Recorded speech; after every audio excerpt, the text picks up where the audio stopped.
जो महान योद्धा रहे बाबा साहेब भीमराव अम्बेडकर जी, पूरे भारतवर्ष में इनका जन्म दिवस के रूप में विभिन्न रूपों में विभिन्न क्षेत्रों में आज इनका जन्म दिवस मनाया जा रहा है। पूर्व वक्ता साथी इनके पूरे जीवनी पर और इनके सामाजिक, राजनीतिक, राष्ट्र के प्रति, समाज के प्रति जो इनका योगदान रहा उनको भी काफी अवगत कराने के लिए और रखने का प्रयास किया। सबसे लोग अम्बेडकर जी को जानते हैं, बाबा साहेब को, कि संविधान का रचयिता है और संविधान में समानता की बात बोले। ये आम साधारण सी बात है। जो मूल चीज है, हर आदमी इस बात को आम चर्चा है, लोगों में मन मस्तिष्क में लोगों का रहता है कि बाबा साहेब संविधान के रचयिता हैं और समाज में समानता का अधिकार बाबा साहेब ने संविधान में दिया है। साथ ही हम लोग जानने का कोशिश करेंगे कि संविधान बना कैसे। भारत में जिस समानता की बात करते हैं हम लोग, जिस धर्मनिरपेक्षता की बात करते हैं, तो संविधान कैसे बना? बहुत तरीके, बहुत संविधान में बहुत इज्म की बात करते हैं लोग, इज्म की ओर ले जाते हैं, समझाते हैं, बताते हैं। लेकिन हम लोग को यह भी जानना चाहिए कि संविधान बना कैसे। संविधान बना कब? संविधान बनने के पहले हमारा सामाजिक स्थिति देश दुनिया में क्या थी, इसको भी तो जानना जरूरी है ना। इतना ही जान लेने से काम नहीं चलेगा। यही कारण है कि आज आजादी के संविधान लागू होने का इस 73 वर्षों में आज भी हम खाली जय भीम बोलते हैं, जय भीम बोलना जानते हैं कि जय भीम। बुल्लू दुपट्टा ले लिए, गमछा, और जय भीम बोल दिए तो बाबा साहब का जयंती पूरा हो गया, बाबा साहब समाज में लागू हो गए, संविधान का जो रचे मूल उद्देश्य पूरा हो गया। तो केवल ब्लू कपड़ा पहनने से, जय भीम बोलने से बाबा साहेब का जो उद्देश्य था, जो विचार था, जो सपना था, वो कभी पूरा नहीं हो सकता। बोलने से पूरा नहीं हो सकता। संविधान बना कैसे? संविधान बनने से पहले कई धर्मों को मिला करके संविधान बना। ऐसा बात थोड़ी है कि हम लोग संविधान बना तो कई धर्मों का अध्ययन हुआ। वेद को भी रखा, ध्यान में रखे। संविधान लिखने से पहले बाबा साहब वेद का अध्ययन किए, हिंदू धर्म का अध्ययन किए, क्रिश्चियन धर्म का अध्ययन किए, बौद्ध धर्म का अध्ययन किए, मुस्लिम धर्म का अध्ययन किए, सामाजिक व्यवस्था का अध्ययन किए, रूढ़िवादी व्यवस्था का अध्ययन किए, तब संविधान लिखा है। ऐसा बात थोड़ी है कि संविधान बाबा साहब बहुत पढ़े लिखे थे इसलिए संविधान, बहुत अध्ययन किया संविधान में। और संविधान में समाज का एक भी पार्ट नहीं छोड़ा गया है। न कहीं हिंदू धर्म को छोड़ा गया, न कहीं क्रिश्चियन धर्म को छोड़ा गया, न कहीं वैद्य धर्म, बौद्ध धर्म को छोड़ा गया, न कहीं जैन धर्म को छोड़ा गया है, न कहीं मुस्लिम धर्म को छोड़ा गया है। ये संविधान लिखने से पहले बहुत अध्ययन हुआ। आपको पता होना चाहिए, मुस्लिम लोग का जो अध्ययन हुआ, जो लाया गया, अकबर के समय में कानून बना था, मुस्लिम कानून, उसको भी संविधान में स्थान दिया है। वकील साहब हम लोग के बीच में बैठे हैं, वरिष्ठ वकील, मुस्लिम लोग का स्थान है संविधान में सर, प्रथागत व्यवस्था का स्थान है संविधान में। आप जानते हैं कानून कब बना, आईपीसी कब बना, कानून आयोग कब बना? अंग्रेज का कॉलोनियल शासन में बना। अंग्रेज जब 1860 से बना आईपीसी कानून, कानून का आयोग कब बना? उससे पहले कानून था क्या हिंदुस्तान में? अंग्रेज जब कॉलोनियल शासन लागू किया, जब अंग्रेज, इससे पहले हम लोग अपनी प्रथागत व्यवस्था से जीते थे, हमारा अपना आईपीसी नहीं था कोई, सीआरपीसी नहीं था कोई उस समय हमारा सामाजिक व्यवस्था था, धर्म से संचालित होता था। हर समाज अपना अपना व्यवस्था बनाया था। वो हिंदूवादी समाज हिंदू व्यवस्था बना करके चल रहे थे, बौद्ध समाज बौद्ध व्यवस्था बना करके चल रहे थे, मनुवादी समाज मनुवादी व्यवस्था बना करके चल रहे थे, क्रिश्चियन अपना सामाजिक व्यवस्था बना करके चल रहे थे। और जो रूढ़िवादी मानने वाले लोग हैं, जो आदिवासी समाज है देश का, जो मूलवासी समाज है, वो अपनी प्रथागत व्यवस्था बना करके चल रहे थे। उस समय तो कानून नहीं।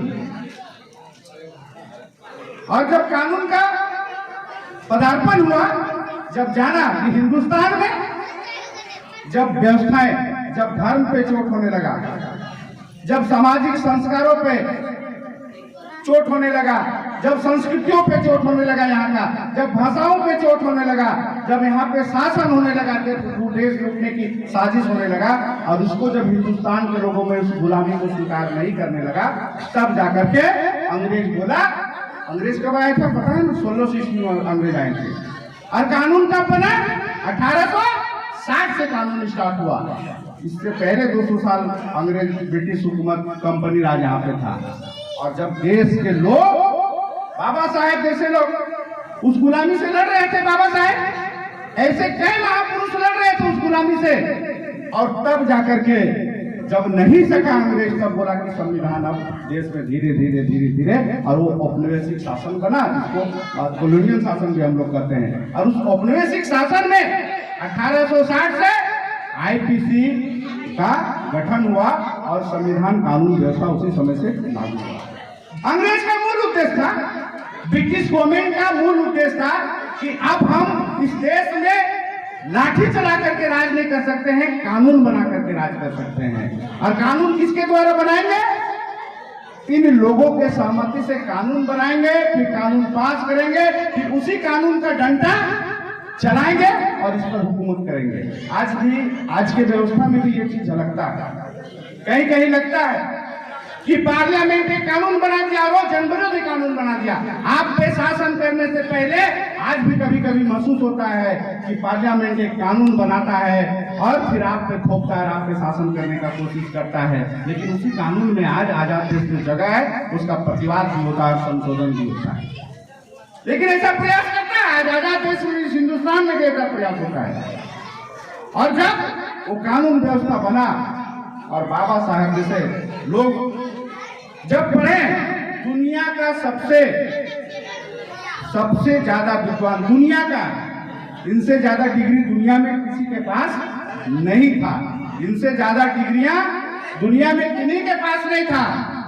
और जिस सामाजिक स्तर से, जिस समय सोच लीजिए कि जब कानून नहीं बना था, जिस समय कितना तरह का सामाजिक व्यवस्था था, जहां आपका, आज तो बोलते हैं कि धर्म की आजादी है आपके पास, है ना, मौलिक अधिकार है सर, 25 से लेकर के 28 तक का मौलिक अधिकार में धर्म की स्वतंत्रता का भी अधिकार दिया गया है। तो आपके पास धर्म की आजादी है, आपके पास भेदभाव का प्रतिबंध है, भेदभाव नहीं कर सकते। बोलते एसटी एससी एक्ट लग जाएगा, बाबा साहब लिखे हैं अगर दलितों के साथ में कुछ होगा तो एसटी एससी एक्ट लग जाएगा और वो आदमी जेल चला जाएगा, उसको पनिशमेंट मिलेगा। जिस समय बाबा साहब पढ़ रहे थे उस समय एसटी एससी एक्ट नहीं था, उस समय स्कूल में घुसने नहीं दिया जा रहा था। आप जिस मनुवाद की बात करते हैं वो मनुवाद की व्यवस्था था, उस समय छुआछूत था। और उस व्यवस्था में पढ़े, दुनिया का सबसे ज्यादा डिग्री लिए, और तब जाकर के उनको बोला कि आप संविधान लिखिए। संविधान ऐसे नहीं लिखा गया था।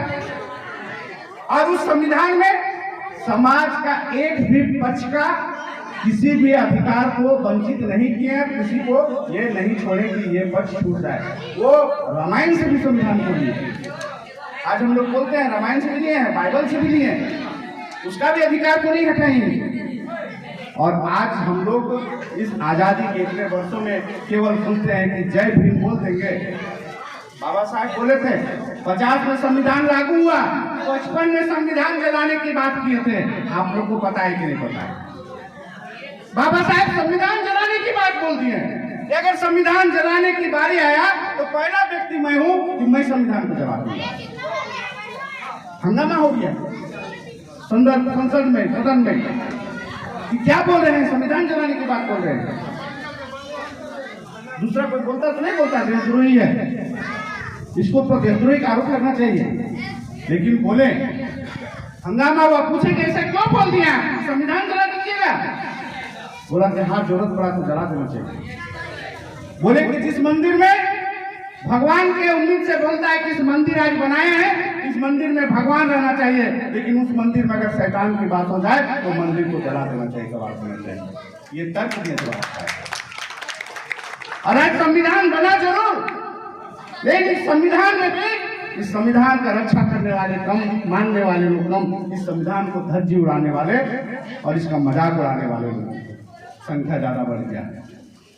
इस संविधान में जो अधिकार दिया, आज हम आजादी के 73 वर्षों में जिस समानता की बात करते हैं, जिसको बाबा साहब मौलिक अधिकार के रूप में रखे हैं, अनुच्छेद 14 और 15 बोलता है कि संविधान का मौलिक अधिकार देता है। उस मौलिक अधिकार में आज भी 73 वर्षों में आप कितने पिछड़े समाज में कहां समानता है। अमीर का बेटा अमीर बन गया, 70 वर्षों में अमीर का बेटा अमीर बनते जा रहा है, गरीब का बेटा गरीबी बनते जा रहा है। कहाँ है समानता भाई, कहाँ है। महतो का एक पीढ़ी अगर उद्योगपति है तो उसी का बेटा को आरक्षण मिल रहा है, पिछड़ी जाति का, उसी का बेटा को नौकरी हो रहा है, पिछड़ी जाति में IAS IPS में कॉन्वेंट स्कूल में पढ़ा जा रहा है। कहाँ शिक्षा में समानता का अधिकार है, कहाँ क्या समानता अधिकार। ये संविधान का बारीकी को यहाँ पर रहा है, इसलिए बोला गया था कि संविधान को जला देना चाहिए। हम मर्डर करते हैं, हम जानते हैं कि हत्या हुआ है, गोली कौन मारा है, उसके बाद भी न्यायालय में बच जा रहा है। इस दृष्टिकोण से समाज का संविधान का धज्जी उड़ाया जा रहा है। हम जानते हैं कि संविधान हमको कितना सुरक्षा दे रहा है, लेकिन उसी संविधान में कहीं न कहीं शैतान घुसता है और उस आम आदमी के अधिकारों को, आम आदमी के विकास का जो उसका जो अधिकार है, उस अधिकार से उसको दूरी करता है और एक को दोषी को बरी होता है और जो निर्दोष है कभी कभी उसका भी सजा होता है। ये संविधान का धज्जी उड़ाया जा रहा है। ऐसे स्थिति में इसलिए बाबा साहेब बोले, बाबा साहेब उसी सवाल पर बोले कि संविधान बनाए जरूर। हम अपने साथियों से कहना चाहते हैं कि संविधान आपके लिए बना है, लेकिन इसके मूल चीज को जानिएगा तब ना, इसके मूल चीजों को समझिएगा तब ना, इसके अधिकारों को समझिएगा तब ना, इसको कैसे लागू करना समझिएगा तब ना। समाज का एक वर्ग, आज भी एक अधिकारी जो तानाशाह, जो नौकरशाह है, जो हमारा सहयोग बन करके आता है, हम यहाँ बड़ा बड़ा भाषण करते हैं, वहां जाकर हुजूर बोलते हैं। जी हुजूर, हाँ हुजूर, 73 वर्षों में भी हुजूर शब्द हम लोग के मुंह से नहीं हटा है। और एक सेवक को जाकर के हुजूर बोलते हैं, कैसे बाबा साहेब का बोलते हैं, बाबा साहेब को हम जय भीम बोल करके खाली बाबा साहेब को सपना को साकार कर लीजिएगा, बाबा साहेब को सपना को ब्लू गमछा पहन करके सपना को साकार कर लीजिएगा। हुजूर किसके लिए था, वो हुजूर को तो खत्म करने के लिए संविधान बनाए,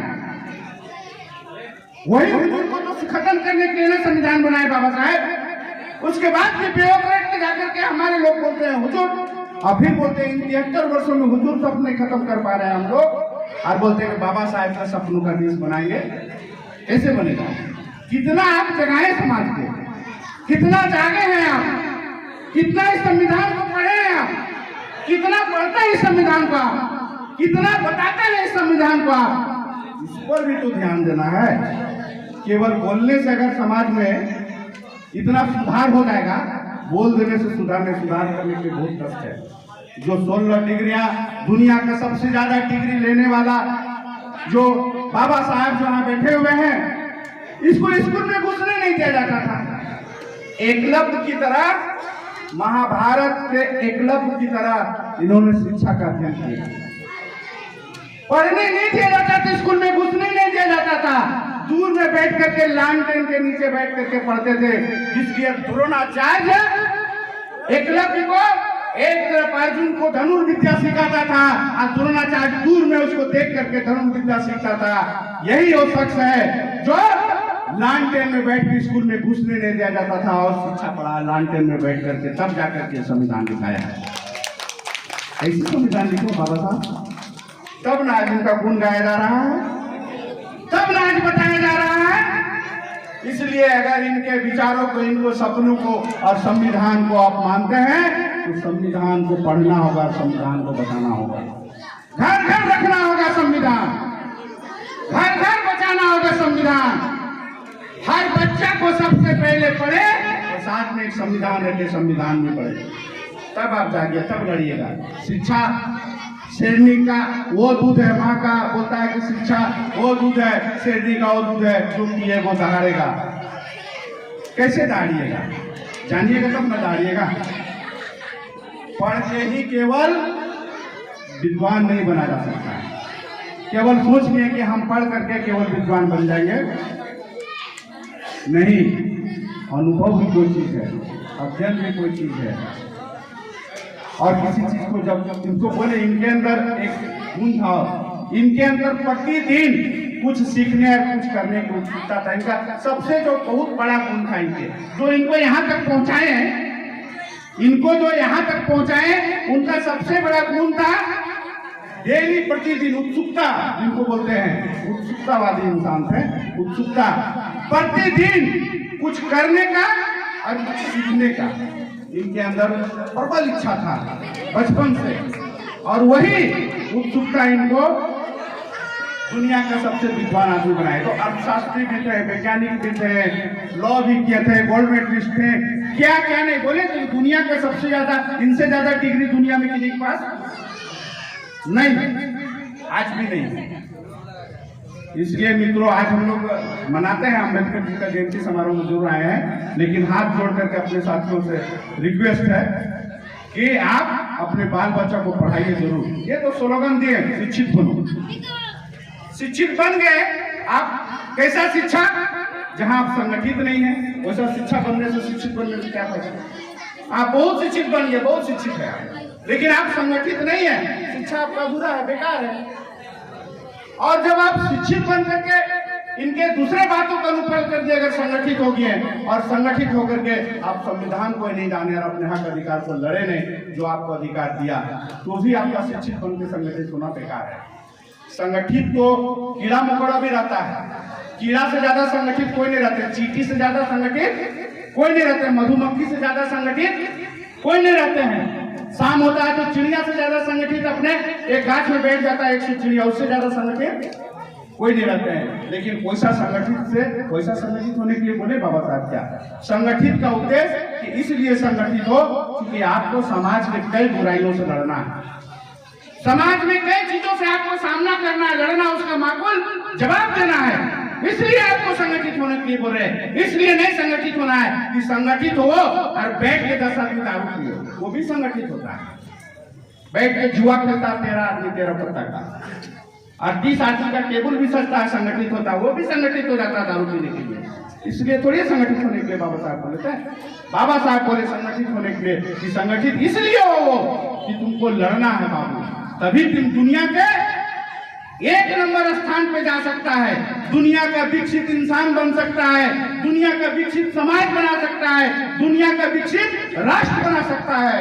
पहले आपको अज्ञानता से लड़ना है, आपको कई बुराइयों से लड़ना है, और उसके बाद दुनिया में भी आपको उस कंपटीशन को करना है जो दुनिया की ऊंचाई पे आपको अपने देश को ले जाना है। इसलिए आपको संगठित होना और संघर्ष करना है। इसलिए मित्रों, आज इस बाबा साहेब के जयंती समारोह में हम लोग आए हैं। इस जयंती समारोह के लिए शपथ भी लेकर के जाना है, जो जहां है 2 रोटी खाएंगे लेकिन बाल बच्चा को पढ़ाएंगे, और जब बाल बच्चा मेरा पढ़ेगा तभी ये समाज, ये देश बढ़ेगा, और आपका परिवार, आपका आर्थिक स्थिति, सामाजिक स्थिति, राजनीतिक क्षेत्र में, चारों हर क्षेत्र में आप बढ़िएगा, आपका विकास होगा।